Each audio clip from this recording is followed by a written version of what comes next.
Pour faire pousser des champignons dans des conditions optimales, il faut descendre une douzaine de mètres sous terre. La température y est de 12 à 13 degrés, le taux d'humidité de 95% et le noir y est total la moitié du temps. Ici, en fait, on cultive déjà un type bien particulier de champignon qui est le shiitake.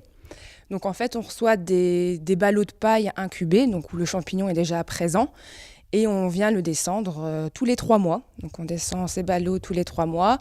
Une fois que ça commence à pousser, on récolte et on vient ici tous les 2 jours. Et après, c'est préparer les commandes.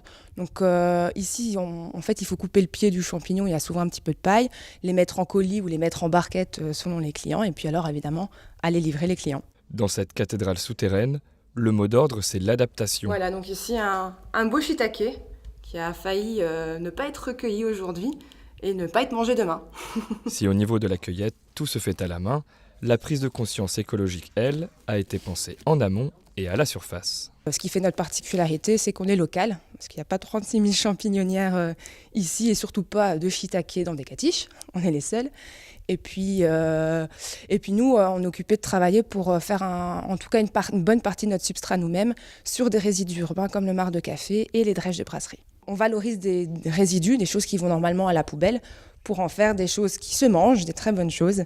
Et puis en plus, nos substrats après retournent sur les terres des maraîchers pour nourrir la terre et encore faire plein de belles choses avec.